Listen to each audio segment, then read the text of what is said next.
Question 3. Write the following in the form 2 to the power of k, where k is an element of the quotient set. So quotient numbers contain natural numbers, which are positive whole numbers, integers, which are positive and negative whole numbers, and quotients, so fractions, decimals, percentages, ratios, and so on. So we're going to start off with 16. We want to rewrite it as 2 to the power of something. So 16 is 2 to the power of 4. And if you don't know this off the top of your head, you can simply put into your calculator 2 to the power 1, press equals, 2 to the power 2, press equals, 2 to the power 3, press equals, and eventually when you put in 2 to the power 4, you'll get to 16. Now we're going to do the same with 8. So again, 2 to the power 1 is 2, 2 to the power 2 is 4, and 2 to the power 3 is 8. So it just takes trial and error to work these out if you don't know them off the top of your head. So next is the square root of 8. Well, the square root of anything is that number raised to the power of a half. So the square root of 8 is 8 to the power of a half. Now remember, we want a base of 2. Now we already know from part 2 that 8 can be rewritten as 2 to the power of 3. So we're going to swap that 8 for a set of brackets and put 2 to the power of 3 inside the brackets. So that's going to give us 2 to the power of 3 raised to the power of a half. So what we did there was we swapped 8 for 2 to the power of 3, and we brought down the power of a half, because the power of a half comes from the square root. And here we're raising a power to a higher power, so we multiply the powers. So we're going to have 2 to the power of 3 multiplied by a half, and half of 3 is the same thing as a half multiplied by 3. So we're going to get a half of 3, which is 1.5, or 3 over 2. So we end up with 2 to the power of 3 over 2. So altogether, the square root of 8 gives us 2 to the power of 3 over 2. Because remember, each time we want to write our number with a base of 2. Part 4, 16 over root 8.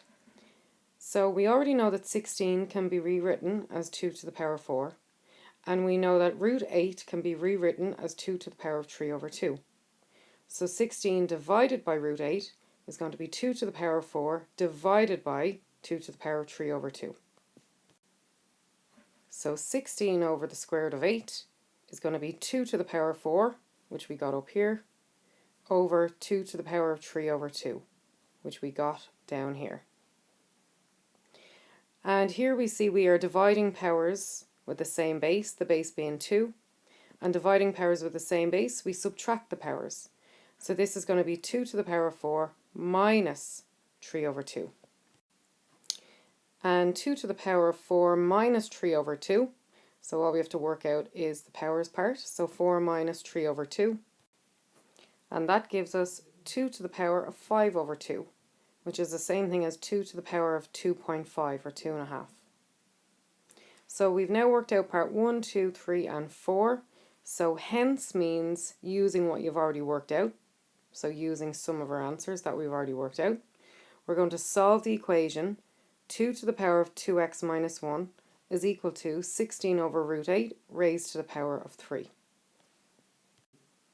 So solve means find x, get x on its own. So we have 2 to the power of 2x minus 1 on the left of the equal sign, and 16 over root 8 raised to the power of 3 on the right of the equal sign. So if we can make this be a base of 2, like we have on the left, we have a base of 2, we can cancel the bases, let the indexes or the indices equal each other, and then solve for x. So we've already worked out that 16 over root 8, so 16 over root 8 is actually 2 to the power of 5 over 2. So I'm going to rewrite 16 over root 8 as 2 to the power of 5 over 2. Everything on the left hand side will stay the same. So I've rewritten 16 over root 8 as 2 to the power of 5 over 2. And notice I still have the brackets, and that's raised to the power of 3. So that power of 3 stays there as well. So again, the left hand side just stays as it is, so I'm going to bring that down. And on the right hand side, I'm raising a power to a higher power, so I'm going to multiply these powers. So I have 2 to the power of 2x minus 1 on the left, and 2 to the power of 5 over 2 multiplied by 3. Because raising a power to a higher power, we multiply the powers. So again, we bring down the 2 to the power of 2x minus 1, and 5 over 2 times 3 gives us 15 over 2. So now we have a base of 2 on the left and a base of 2 on the right, so I can cancel the bases. And I'm going to take down the powers, so I'm going to bring down 2x minus 1 and let it equal to 15 over 2. So I've brought down the 2x minus 1 and I've let it equal to 15 over 2. And now I'm going to solve for x, get x on its own. So I'm going to bring the minus 1 over the equal sign, it's going to become plus 1. Then I'm going to bring down the 2x. And remember, I got rid of the minus 1, so next I have equals. And then 15 over 2 plus 1 is going to be 17 over 2. So I have 2x is equal to 17 over 2. So next I'm going to divide both sides by 2 to get the x on its own. So 2 divided by 2 will cancel out the 2, so I'm going to bring down the x. And then 17 over 2 divided by 2, you can stick into your calculator, but I'm going to show you how to do it anyway. So 17 over 2 divided by 2 is the same thing as 17 over 2 divided by 2 over 1. So any whole number we can put over 1 to change into a fraction. So dividing fractions, we turn the second fraction upside down and change divide to multiply. So we bring down the 17 over 2, the divide becomes multiply, and 2 over 1 flips upside down and becomes 1 over 2, the inverse or the reciprocal. And then to multiply two fractions, we do top by top, bottom by bottom. So 17 times 1 is 17, and 2 times 2 is 4. So x is equal to 17 over 4. And here are all the steps again from the start. Question 4. Write the following in the form 3 to the power of k, where k is an element of the quotient set. So part 1, 27. So you can put into your calculator 3 to the power 1, you'll get 3, 3 to the power 2, you'll get 9, and then 3 to the power 3, you'll get 27. So just like you did in the last question, just play around with your calculator until you get the right power, if you don't know them already. So 27 is 3 to the power 3. Part 2, the square root of 3. So the square root of 3 is 3 to the power of a half. The square root of anything is that number to the power of a half. Hence, so hence means using your answers that you just worked out. Solve the equation 3 to the power of 3x minus 1 equals 27 over root 3 raised to the power of 5. So we have 3 to the power of 3x minus 1 on the left of the equal sign, and then 27 over root 3 raised to the power of 5 on the right of the equal sign. So what we want to do is get the bases to match so that we can cancel them, and then let the indexes or the indices equal to each other and solve. So we have a base of 3 on the left, so we want a base of 3 on the right. So we already know that 27 can be rewritten as 3 to the power of 3. And we already know that the square root of 3 can be rewritten as 3 to the power of a half. So we're going to use that here. So on the left of the equal sign, I'm just going to write down the equation as it is, 3 to the power of 3x minus 1. And on the right of the equal sign, I'm going to rewrite 27 as 3 to the power of 3, because I worked it out in part 1. So I'm going to put 3 to the power of 3 here. And I'm going to rewrite the square root of 3, which is my denominator, as 3 to the power of a half, because I worked that out in part 2. So 3 to the power of half goes here. And remember, that's all raised to the power of 5. Okay, so I have a base of 3 on the left of the equal sign, but I need to make this into a single base of 3 on the right. So just focusing in on what's inside the brackets. I'm dividing two powers that have the same base. So the rule is I'm going to subtract the powers. So I'm going to have 3 to the power of 3 minus a half. So on the left of the equal sign, I'm going to write down what I already have because nothing changes there yet. And on the right of the equal sign, I'm going to still keep the brackets And I'm going to have 3 to the power 3 minus a half, because dividing powers with the same base, we subtract the powers. It's important to bring down the brackets. And don't forget, I have to the power 5 as well. So I'm going to stick that on outside the bracket.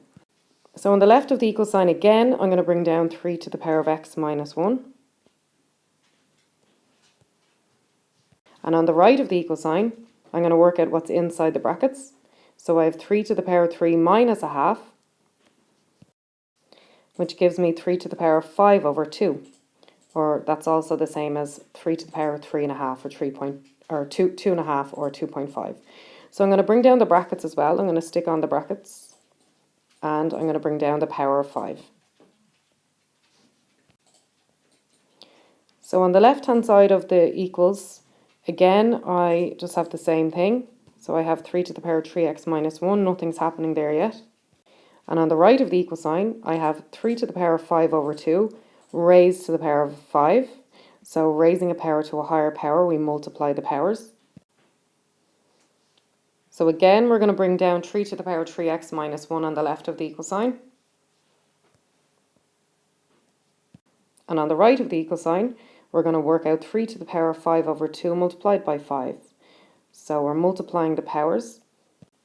And we get 3 to the power of 25 over 2. So 5 over 2 times 5 is the same thing as 5 over 2 times 5 over 1. And we do top by top, bottom by bottom. So 5 by 5 is 25 and 2 by 1 would be just 2. Now we can see on the left we have a base of 3 and on the right we have a base of 3. So when the bases are the same, we can cancel the bases and bring down the powers. So I'm cancelling out the bases of 3 on both sides. And I'm bringing down the powers, so I have 3x minus 1 on the left of the equal sign and 25 over 2 on the right of the equal sign. So now I can solve for x. I want to get the x in its own. So I'm going to start now by bringing the minus 1 over the equal sign, and that will become plus 1. Next, I'm going to bring down the 3x and let it equal to 25 over 2 plus 1, which is going to be 27 over 2. So now to get the x in its own, we're going to divide by whatever's stuck in front of the x, which is 3. So we're going to divide both sides by 3 to get the x in its own. So 3 divided by 3 will cancel, so we're just going to bring down the x. And then 27 over 2 divided by 3. You can just stick it into your calculator, but I'm going to do it out the long way just to show you how it works. So we have 27 over 2 divided by 3, which we can rewrite as 3 over 1 to make it into a fraction. And then we're dividing fractions. We turn the second fraction upside down and we change divide to multiply. So the 27 over 2 stays the same. Divide becomes multiply. And 3 over 1 flips upside down and becomes 1 over 3. So then we do top by top, bottom by bottom. So 27 times 1 is 27 and 2 by 3 is 6. So x is equal to 27 over 6, but we can simplify this. So we can divide by 3 on the top and divide by 3 on the bottom. So 27 divided by 3 is 9 and 6 divided by 3 is 2. So our final answer is x equals 9 over 2. And here we have all the steps from the start.